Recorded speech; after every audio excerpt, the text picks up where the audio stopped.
I evo nas u zadnjoj lekciji genetike.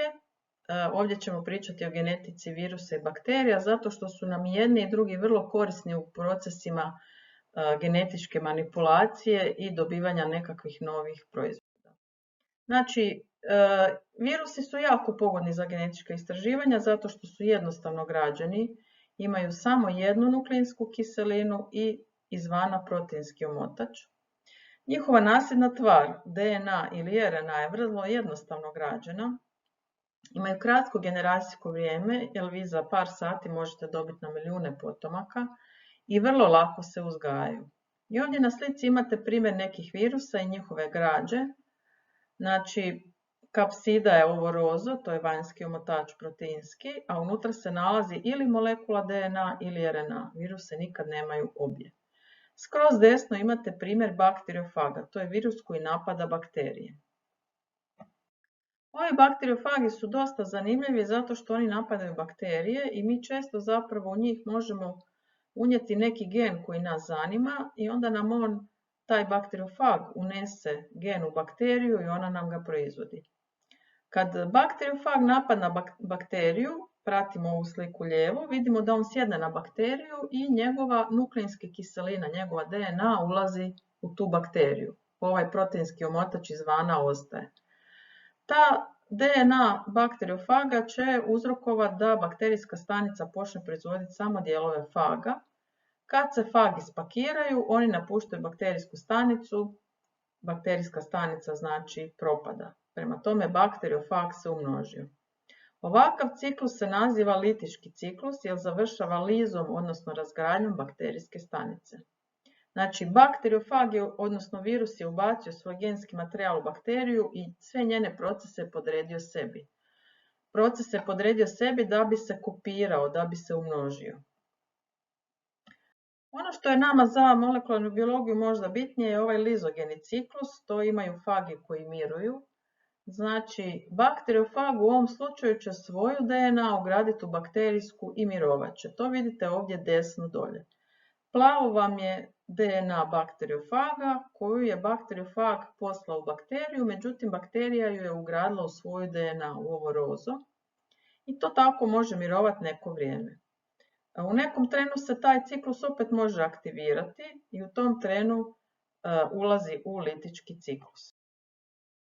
Kad govorimo o bakterijama, podsjetit ćemo se njihove građe, samo onog što nam je bitno za genetiku, a to je da bakterije imaju nukleoid, nalazi se u sredini stanice i to je kružna DNA, i imaju malu dodatnu molekulu DNA koja se zove plazmid, koja često nosi gene za otpornost na antibiotike. Plazmidi se mogu udvostručavati neovisno od bakterije, od ostatka bakterije. Budući da bakterija ima samo jednolančanu DNA, kažemo da je haploidna. Zašto su nam bakterije dobre za genetičke istraživanja? Zato što svaki 20 minuta dobijete novu generaciju. Prema tome one se dijele vrlo brzo. Kad govorimo o procesima regulacije gena kod bakterija, ovdje ćemo zapravo upoznati proces kako se regulira stvaranje enzima za razgradnju laktoze. Znači, laktoza ili mliječni šećer, da bi se razgradio treba enzim. Enzim je zapisan u genima LAC-Z, LAC-Y i LAC-A. Znači, ovaj naš gen iz molekule DNA se prvo mora prepisati u mRNA da bi došlo do stvaranja proteina, to jest enzima. Ovdje sad vidimo ovo crveno, proizvod je nečeg što se zove R. R je represor i taj represor stvara protein ovaj crveni. Kad se stvori taj protein crveni represor, on će se vezati na našu DNA i ovako će ju pretvoriti u omču i vidimo da naš enzim RNA polimeraza ne može sjesti na tu DNA i ne može prepisati enzim. Znači, enzim se ne prepisuje. To je ova gornja situacija. Donja situacija pokazuje kad imamo laktoze, onda će se laktoza vezati na represor i taj se represor sad neće vezati na našu DNA. Naš ovaj zeleni enzim RNA polimeraza će se vezati na DNA i on će prepisati naše gene LAC-Z, LAC-Y i LAC-A i dobit ćemo enzim.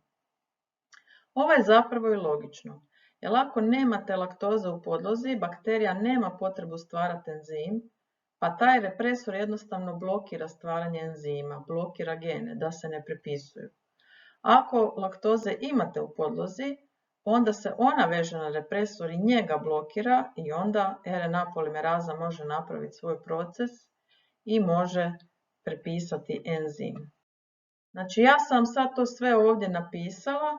Moj je prijedlog da ovo prvo zaustavite i iščitate i zapamtite, a onda da odvratite lekciju natrag i da pogledate još jednom što sam tamo objašnjavala. Znači gen regulator je taj koji stvara protein represor, koji će se vezati na mjesto na DNA koje se zove operator i u tom slučaju neće doći do prepisivanja našeg gena i stvaranja enzima za laktozu. Mjesto gdje se veže RNA polimeraza se zove promotor. Međutim, operator i promotor se nekako preklapaju. I kad laktoza nije prisutna, gen regulator će stvoriti represor koji se veže na operator, to jest na našu DNA, i nema prepisivanja gena i stvaranja enzima. Kad je laktoza prisutna, ona se veže na represor, represor se više ne može vezati na DNA i tada RNA polimeraza prepisuje gene. Ovo je jedan primitivan mehanizam, jednostavan mehanizam regulacije gena. Prvi puta je upoznat upravo kod bakterija na ovom primjeru. Kod nas, kod eukariota, koji smo ipak složeni organizmi, ovi mehanizmi su puno kompliciraniji. Kod nas zapravo ta regulacija ide na nivou kromatina. Sjetimo se da je kromatin despiralizirana DNA ili razmotana DNA koja omogućuje transkripciju ili prepisivanje. Histoni koji se nalaze u kromatinu su zapravo ti koji reguliraju da li je DNA despiralizirana, da li će doći do prepisivanja, ili je DNA spiralizirana u kromosomu. U tom slučaju neće doći do prepisivanja. Imamo jednu cijelu granu genetike koja pojašnjava te promjene u izraženosti ili ekspresiji gena. Znači, vi običnom metilacijom DNA, dodavanje metilne skupine na histone, na proteine histone, možete gen utišati da se on ne prepisuje. Isto tako, acetiliranjem histona, znači dodavanjem acetilne skupine proteinima histonima, potičete aktivnost gena. Gen koji je utišan, to se zapravo naziva genomski utisak. Kao kad stisnete tipku na nekom uređaju i onda je ta tipka utisnuta, tako je ovdje isto se zove i kod gena. Znači, što ovdje treba zapamtiti? Da metilacijom i acetiliranjem histona vi potičete, odnosno zaustavljate aktivnost gena, da su histoni proteini na koje se molekula DNA namata i tako se stvara kromatin, odnosno kromosom. I kad ti histoni malo čvršće drže DNA, onda je ona zamotana i nema prepisivanja. Kad ti histoni malo labave, onda ima prepisivanja na DNA. Malo ćemo popričati o mutacijama koje se dijele prema mjestu gdje se događaju, na genske i kromosomske, prema vrsti stanica, na one u tjelesnim stanicama ili somatskim i u spolnim stanicama, i prema uzorku dijele se na spontane mutacije koje nisu ničim izazvane i na inducirane koje su izazvane tvarima mutagenima. Ovdje imamo primjer jedne kromosomske mutacije, znači Down sindrom je pojava kad umjesto 2 kopije 21. kromosoma imate 3, a promjena jedne aminokiseline, to jest mutacija u jednom genu, je prisutna kod crpaste anemije i ovdje vidite te crpaste eritrocite. Prvo ćemo pričati o genskim mutacijama. Genska mutacija prva je supstitucija ili zamjena jednog nukleotida drugim. Vidite da se ovaj predzadnji nukleotid G zamijenio sa A i tu prilikom prepisivanja jednostavno mi gubimo par GC koji prelazi u AT, to je supstitucija. Delecija je kad izgubite jedan ili više nukleotida. Ovi crvenom bojom označeni su izgubljeni. Adicija je kad dodajete jedan ili više nukleotida, znači crveno su označeno dodani. I može se dogoditi inverzija u genu. Ako pogledate, vidjet ćete da je zapravo ovdje došlo do 2 loma i za okretanja za 180 stupnjeva ovog odsječka. Znači, postoje različite vrste tih genskih ili točkastih mutacija. Ako imate promjenu, ne znam, promijenite slovo T u A, kao što je ovaj prvi slučaj, dobit ćete možda nekakvu drukčiju aminokiselinu.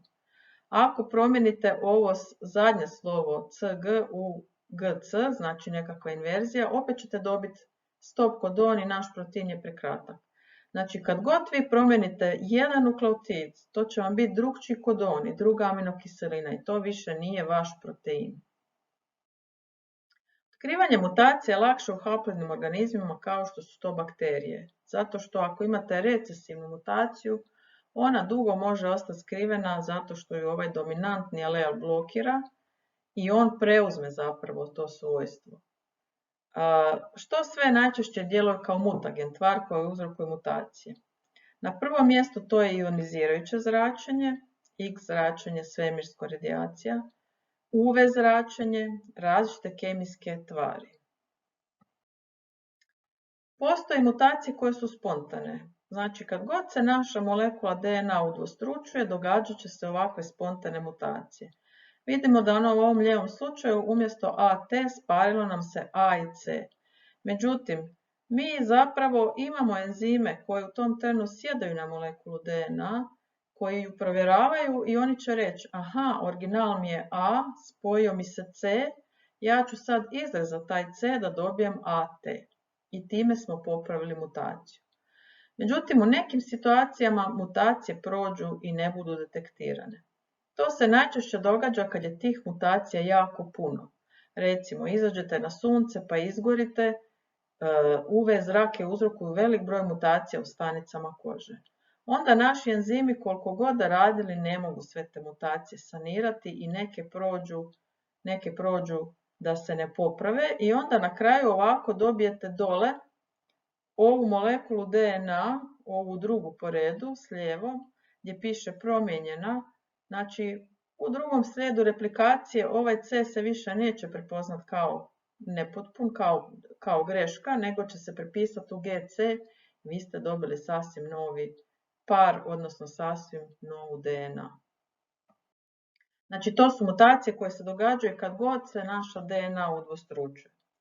Postoje mutacije koje se događaju tako da se promijeni broj kromosoma, ali tako da se promijeni cijeli set kromosoma. Pa umjesto organizma koji je diploid, ima 2n broj kromosoma, dobijete monoploida. Ovdje na slikama je to objašnjeno, o čemu se zapravo radi. Da biste dobili monoploida mora doći do nerazdvajanja kromosoma, pa onda dobijete gamete u kojoj ili fali kromosoma ili ih ima viška. Monoploidi imaju n broj kromosoma i u prirodi to je zapravo normalno za kvasac i za trutove, to su mužjaci pčela. Neki puta organizam može biti poliploid, pa ima 3n, 4n ili 5n broj kromosoma i to je uglavnom vezano za biljke. Kod životinja ovakva struktura ne može preživjeti. Postoji kromosomske mutacije kad je zahvaćen samo jedan par kromosoma, te se zovu trisomije i najčešće je upravo ovaj Down sindrom koji smo spominjali. Ovdje vidimo sve kromosome, kariogram osobe koja ima Downov sindrom. Vidimo da su svi homologni kromosomi prisutni u 2 para, samo ovaj 21. je prisutan u 3. Znači osoba ima 47 kromosoma jer joj je 21. par prisutan u 3 kopije. Ovakve mutacije još postoje kod Turnerovog sindroma gdje osoba ima 45 kromosoma ili ima samo jedan X, drugi X joj fali. Edwardov sindrom, to je sindrom u kojem 18. kromosom ima 3 kopije, pa Tauov sindrom gdje 13. kromosom ima 3 kopije. Postoje još i neki sindromi vezani za promjenu broja spolnih kromosoma, recimo Klinefelterov, gdje muškarac ima 2X kromosoma i 1Y. Znači sve su mutacije. I za kraj mutacijama postoje promjene u strukturi kromosoma. Recimo, može se dogoditi delecija, da se izgubi dio kromosoma i najpoznatija takva mutacija i bolest se zove mačji plać. Zato što novorođenčad kad se rodi ne plače kao ljudska novorođenčad, nego njihovo glasanje podsjeća na mjaukanje mačke. Zatim može se raditi o duplikaciji, kad vas se udvostruči dio kromosoma, inverzija i translokacija. Znači, ovdje imamo primjer translokacije. Translokacija vam je pojava kad se odlomi dio jednog kromosoma i zaljepi se na drugi nehomologni kromosom. Ovdje imate ljubičasti zeleni kromosom, broj 5 i broj 11. Vidimo da se dio 11. kromosoma odvojio, ovaj zeleni, i nalijepio na 5. I to ovaj 5. se može nalijepiti na 11. Ali neki put se može nešto tu i izgubiti, pa vam ovaj 11. ostane kraći. Inverzija je pojava kad imate dva loma, pa vam se kromosom znači ovako zarotira za 180 stupnjeva. I evo ovdje nešto o tome koja je veza mutacija i veza sa tumorima. Znači, danas znamo da zapravo mutacije u određenim genima na određenim kromosomima vrlo vjerojatno će dovesti do pojave tumora. Recimo, rak dojke se nasljedni povezuje sa mutacijom na 17. kromosomu. Tumori su zapravo rezultati mutacija u tjelesnim stanicama. Tumor je nekontrolirani rast dioba stanica. Mi znamo da tumori imaju nasljednu osnovu, znači možete naslijediti neku mutaciju u genima koja će dovesti do tumora, ali tumori najčešće nastaju zbog našeg nekakvog nezdravog načina života, zbog pušenja, zbog nezdrave prehrane, zbog konzumacije hrane koja je puna kemikalija. Diobu stanice kontroliraju dvije vrste gena. Postoje geni koji potiču diobu stanice, oni se zovu proto-onkogeni, i postoje geni koji zaustavljaju diobu stanice, takozvani geni supresori. Dva najpoznatija gena supresora su PRB i P53. Kad organizam raste, stanice se moraju dijeliti, onda će očito biti aktivni ovi prvi geni koji potiču diobu stanice, proto-onkogeni. Kad organizam je odrastao i stanice se ne dijele, onda su aktivni ovi drugi geni koji zaustavljaju diobu stanice, geni supresori. Ako se dogodi mutacija u nekom od ovih gena, dogodit će se tumor. Jer recimo, zamislimo, u odraslom organizmu stanica se ne treba dijeliti, ali se dogodi mutacija u genu supresoru koji tu stanicu treba zaustavljati da se ne dijeli. Gen je mutiran, nije funkcionalan i stanica se počne dijeliti. I vi dobijete tumor. Nije nikad dovoljno da se dogodi mutacija u samo jednom genu da biste dobili tumor. Tumor je najčešće rezultat nekoliko mutacija na nekoliko gena. Ono što danas znamo je da neki virusi uzrokuju tumore. Takvi virusi su HPV, HIV, hepatitis C virus, virus leukemije i limfoma i virus koji uzrokuje mononukleozu. Međutim, ja bi se tu zaustavila i ne bi išla detaljnije u tu priču. Mislim da je dobro da za sad samo znamo da postoje neki virusi koji se povezuju sa tumorima. To su najčešće virusi koji svoju DNA ugrađuju u našu DNA i uzrokuju mutacije. Ili neki puta se može dogoditi da oni prenesu promijenjeni gen od jednog organizma i unesu ga u našu DNA. Dalje, dim cigarete, odnosno nikotin, jako povećava rizik tumora. Recimo, nikotin utječe na metilaciju DNA. Pričali smo tamo o tome da kad je DNA metilirana, da geni imaju drukčiju aktivnost. Za kraj ove priče o genetici popričat ćemo o genetičkom inženjerstvu. Genetičko inženjerstvo je proces koji nam stvara nekakvu novu DNA, koji kombinira DNA iz različitih izvora i ta se DNA zove rekombinantna DNA. Genetičko inženjerstvo radimo sa restrikcijskim enzimima. To su enzimi koji cijepaju našu DNA na točno određenom mjestu. Otkriveni su prvi puta kod bakterija. Bakterija ima restrikcijske enzime da bi se zaštitila od napada nekakve strane DNA, recimo od virusa. Onda ona sa tim svojim enzimom podcijepa tu stranu DNA i tako se štiti. Ovdje imate primjer jednog restrikcijskog enzima koji se zove EcoR1, koji će kad god nađe na ovu sekvencu koja je ovdje prikazana GAA-TTC, podcijepa tu molekulu DNA ovako više u cik-cak. I vi sad ako podcijepate dvije različite DNA sa tim enzimom, dobijete nešto što se zovu ljepljivi krajevi, koji će se vrlo lako prepoznati i spojiti. I vi na taj način zapravo spojite DNA iz dva različita izvora. Znači, u genetičkom inženjerstvu vi ćete prvo izolirati ljudske stanice i uzgajat ćete ih u kulturi, u Petrijevoj zdjelici. Zatim ćete izolirati DNA iz ljudskih stanica, Tu DNA ćete pocijepati sa restrikcijskim enzimom i vidimo na ovom crvenom dobit ćemo znači ljepljive krajeve, to je taj neki naš gen koji nas zanima. Recimo da nam je ovo gen za inzulin, ovo crveno. Znači mi smo s pomoću restrikcijskih enzima kao sa škarama izrezali taj gen. Taj smo gen ubacili u bakterijski plazmid, ali i njega moramo pripremiti. Znači plazmid ćemo izolirati iz bakterije, koristit ćemo isti restrikcijski enzim da pocijepamo plazmid i sad kad dodamo tom plazmidu naš gen, vidite da ovi ljeplji krajevi se lijepo pašu i naš gen se spaja sa plazmidom. Takav promijenjeni plazmid koji sad ima ljudski gen za inzulin vratimo natrag u bakteriju i naša bakterija će sad se ponašati kao da je to njen vlastiti gen. Ona će nam početi proizvoditi inzulin. Mi danas zapravo ovako dobivamo inzulin genetičkim inženjerstvom, proizvode nam ga bakterije. Znači uzgajamo bakterije i dobijemo inzulin. Imamo ovako velike inkubatore u kojima uzgajamo bakterije i sve što vam treba je hranjiva podloga i bakterije proizvode ljudski inzulin. Ja sam ovdje napisala sve ove korake još jednom, pa predlažem da sad ovo zaustavite, ovu prezentaciju i da si to prepišete. Jedina stvar koju nisam spomenula je taj enzim koji služi za spajanje različitih DNA, a zove se DNA ligaza. Neće nama sve bakterije ugraditi taj plazmid. Neke bakterije će ugraditi plazmid, a neke ne. I mi moramo sad nekako pronaći način da vidimo koje bakterije su ugradile plazmid. To se radi uz pomoć otpornosti na antibiotike. Sjećamo se da bakterijski plazmid taj često nosi otpornost na antibiotike. Znači vidimo ovdje u sredini plazmid, rozo je naš gen koji smo ubacili, recimo gen za inzulin, a zeleno je gen za otpornost na neki antibiotik. Bakterija koja ima taj plazmid bit će otporna na antibiotik i ona može rasti na podlozi s antibiotikom. Bakterija koja nema taj plazmid neće biti otporna na antibiotik i ona neće biti otporna i neće moći rasti na toj podlozi. Znači nama će ovdje na hranjivoj podlozi sa antibiotikom narasti samo one bakterije koje imaju plazmid sa našim genom.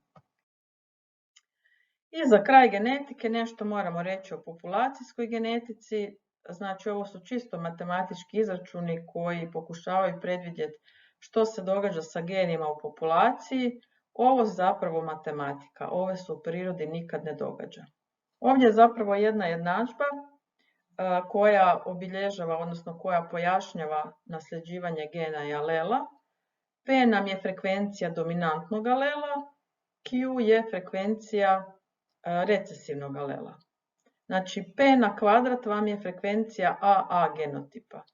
2PQ je frekvencija malo a genotipa, znači heterozigota, a Q na kvadrat vam je frekvencija ovog našeg recesivnog genotipa. Znači, formula koja možda još ovdje nedostaje je P plus Q jednako 1. Znači, ako znate frekvenciju jednog alela, onda odmah možete izračunati frekvenciju drugog alela. Ali to ćemo još detaljnije razraditi u nekim videima i zadacima.